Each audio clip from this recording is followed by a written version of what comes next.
Dear students, मैं इस video में क्लास 12 ज्योग्राफी के कुछ इंपॉर्टेंट लॉन्ग क्वेश्चंस को बताने वाले हूँ या फिर इंपॉर्टेंट टॉपिक्स को बताने वाला हूँ जिनसे लॉन्ग क्वेश्चन पूछा जाता है।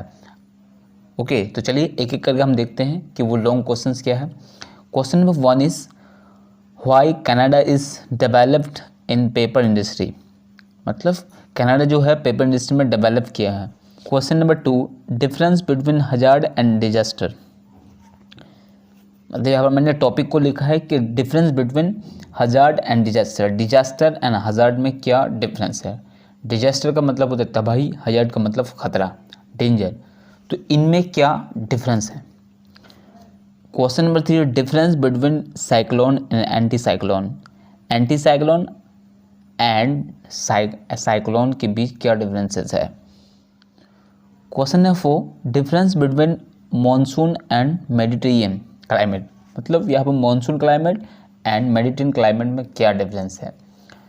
तो बहुत सारे डिफरेंस है।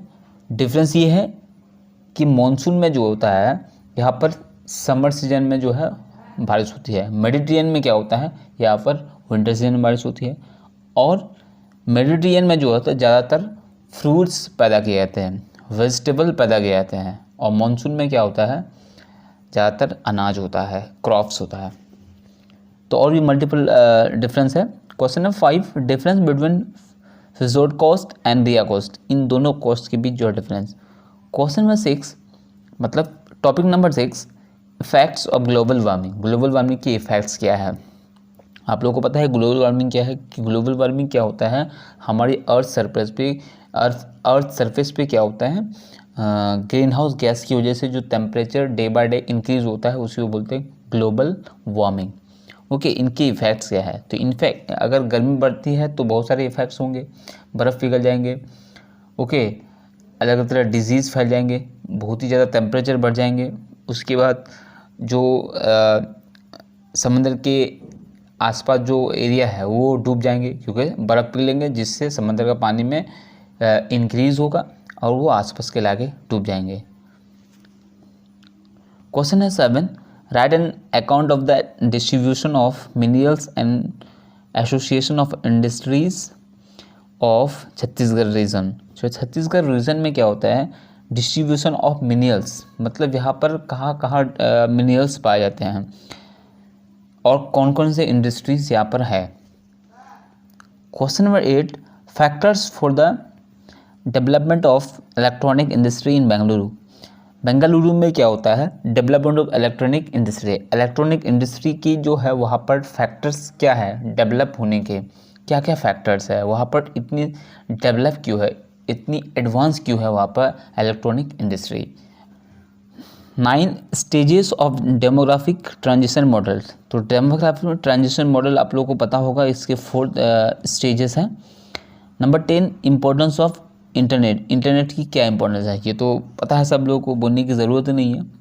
11, effects of ozone depletion. Ozone depletion क्या है, मतलब ओजोन का जो लेयर है स्ट्रेटोस्फीयर में, तो उसमें क्या हो गया है, ग्रीन हाउस गैस की वजह से, पोल्यूशन की वजह से, डिफरेंट टाइप ऑफ पोल्यूशन की वजह से क्या हो गया, उस लेयर में क्या हो गया, सुराख हो गया है, या फिर वो लेयर में जो है वो लेयर में बैड इफेक्ट डाल रहा है, तो उन्हीं को बोलते हैं ओजोन डिप्लेशन। तो इसके इफेक्ट्स क्या होंगे, तो जो डेंजर रेज है सनलाइट की, तो वो ज़मीन पर आ जाएंगे, जिससे अलग अलग डिजीज़ होंगे।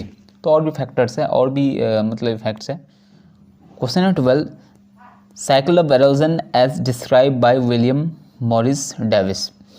तो साइकिल ऑफ एरोजन जो है, एरोजन, तो वो विलियम मॉरिस डेविस के थ्रू जो है, उसके पॉइंट ऑफ व्यू के थ्रू, उसके थियोरी के थ्रू किस तरह से साइकिल ऑफ एरोजन को डिस्क्राइब किया है वो आप लोगों को बताना है। Question number 13, coffee cultivation. Coffee cultivation मतलब कॉफ़ी को किस तरह से कल्टीवेट किया जाता है, मतलब कह सकते हैं geographical condition of coffee cultivation. मतलब कॉफ़ी को किस तरह से कल्टीवेट किया जाता है, किस तरह की मिट्टी में किया जाता है, किस तरह की ज़मीन में किया जाता है, तो ये सारी चीज़ें। Question number 14, causes of uneven distribution of population. Population की अनइवन डिस्ट्रीब्यूशन, मतलब हर जगह पॉपुलेशन एक जैसे नहीं है, कहीं पर ज़्यादा है कहीं पर कम है। इसके कॉजेज क्या है, तो इसकी कॉजेज मल्टीपल है। सबसे पहले क्या है, बहुत सारे फैक्टर्स हैं। तो ट्रांसपोर्टेशन है, मतलब आने जाने की जो सहूलियत है वो, उसके बाद घर बनाने की सहूलत, पानी की सहूलत, खेती बाड़ी करने की सहूलत, ये हर चीज़ के बिना पर ही क्या होता है, अनइवन डिस्ट्रीब्यूशन ऑफ पॉपुलेशन होता है। अब पहाड़ी इलाका में घर बनाना बहुत मुश्किल है, तो इसलिए वहाँ पर कम है, खेती बाड़ी सही से नहीं होती है वहाँ पर, तो बहुत सारे फैक्टर्स हैं जिनकी वजह से अनइवन डिस्ट्रीब्यूशन ऑफ पॉपुलेशन होता है।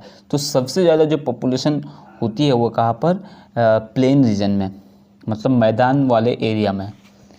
Question number 15, interruption of fluvial cycle of erosion. Cycle of erosion में जो है इंटरप्शन आ जाते हैं, मतलब रुकावट आ जाते हैं, ऑब्स्टिकल आ जाते हैं, वो क्या है।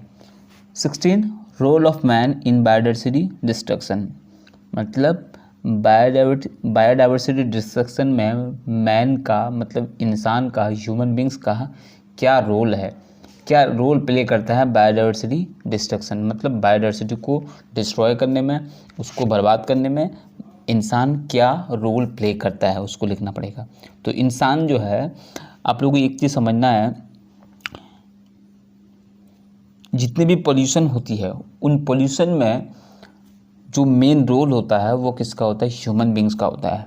ओके, कोई भी पोल्यूशन आप लोग ले लो, air pollution, water pollution, soil pollution, noise pollution, तो जितने भी पोल्यूशन हैं, सारे पोल्यूशन की जो जड़ है वो है ह्यूमन एक्टिविटीज़, जिसकी वजह से अलग अलग तरह के पोल्यूशन होती है। हर एक पोल्यूशन दूसरे पोल्यूशन से इंटरकनेक्टेड है। जैसे कि मेरे पॉइंट ऑफ व्यू के मुताबिक क्या है, सबसे ज़्यादा जो ख़तरनाक पोल्यूशन है वो क्या है, वो है एयर पोल्यूशन। तो एयर पोल्यूशन की वजह से क्या होती है, एसिड रेन होती है। तो एसिड रेन की वजह से क्या होते हैं, अब एसिड रेन आप लोगों को पता होगा कि जो भी बारिश होती है तो हम लोग बहुत सारे खतरनाक गैस पैदा करते हैं, जैसे गाड़ी के थ्रू, फैक्ट्रीज के थ्रू। ये गैस जब पानी के साथ मिलेंगे तो एसिड रेन बन जाएंगे। तो ये एसिड रेन जहाँ पर भी होंगे, मान लें कि खेती बाड़ी वाले एरिया में होंगे तो खेती बाड़ी बर्बाद हो जाएंगे, मिट्टी बर्बाद हो जाएंगे। प्लांट्स जहाँ पर है वहाँ पर अगर होंगे तो प्लांट्स बर्बाद हो जाएंगे। अगर यही एसिड रेन कहीं पानी में मिलता है तो फिर पानी को गंदा कर देता है, पानी को एसिडिक बना देता है, जिसकी वजह से मल्टीपल वहाँ पर जो है इफ़ेक्ट्स पैदा हो जाते हैं। जैसे अब पानी में एसिड रेन होने से क्या होते हैं, वहाँ पर जो फिश है, वहाँ पर जो भी एनिमल्स है, जो भी एक्वेटिक एनिमल्स है, उनको प्रॉब्लम होती है। ख़ास तौर पर जो है, जो खेती बाड़ी है, एग्रीकल्चर है, उन पर ज़्यादा इफ़ेक्ट पड़ते हैं। ओके, अब एसिड रेन घरों में होते हैं, बिल्डिंग्स में होते हैं, पुल्स में होते हैं, तो किससे क्या होता है, वो बर्बाद हो जाते हैं, उसमें जो क्रैक्स पड़ जाते हैं। जैसे कि ताजमहल को ले लीजिए, अलग अलग पुल्स को ले लीजिए, अलग अलग ब्रिज को ले लीजिए, अगर वहाँ पर एसिड रेन होते हैं तो उनमें भी नुकसान होता है। तो सबसे ज़्यादा जो खतरनाक है वो है एयर पोल्यूशन। तो बायोडाइवर्सिटी को बर्बाद करने में मैन का, इंसान का बहुत ही बड़ा रोल है।